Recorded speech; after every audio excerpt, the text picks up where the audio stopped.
মাননীয় বিরোধী দলীয় সংসদ সদস্য যিনি নেত্রকোনা থেকে নির্বাচিত, উনি গতকালকেও জাতীয় সংসদে দাঁড়িয়ে ওনার উপর হামলার একটি অভিযোগ করেছেন।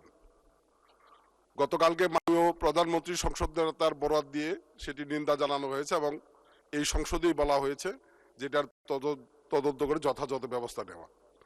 সংসদ সদস্যের নিরাপত্তা এটা আমাদের সকলের দাবি। আমরা দুঃখজনকভাবে জানতে পেরেছি উনি যে মামলাটি দায়ের করেছেন সেই মামলায় আমাদের ওই আসনে বিএনপি থেকে যিনি মনোনীত প্রার্থী ছিলেন তাকে মামলার আসামি করা হয়েছে, যিনি ওই দিন ঘটনার সময় ঢাকায় অবস্থান করছিলেন, সেই এলাকায় ছিলেন না। সেই মামলাতে আরেকজন আসামি করা হয়েছে যিনি ঘটনার সময় জেলখানায় অবস্থান করছিলেন। একজন সংসদ সদস্য যদি জেলে থাকা অবস্থায় একজন কর্মীকে বা নেতাকে তার মামলার আসামি করে, আমি মনে করি এটা আমাদের জন্য অত্যন্ত দুঃখজনক, দুর্ভাগ্যজনক।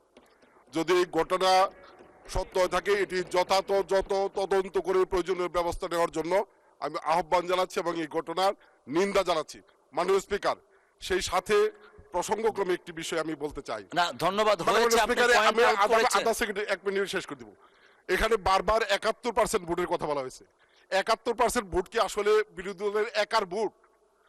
মাননীয় সদস্য, দয়া করে আপনি বসুন, মাইকটা বন্ধ করে দেন। হয়েছে। থ্যাংক ইউ, বসেন দয়া করে।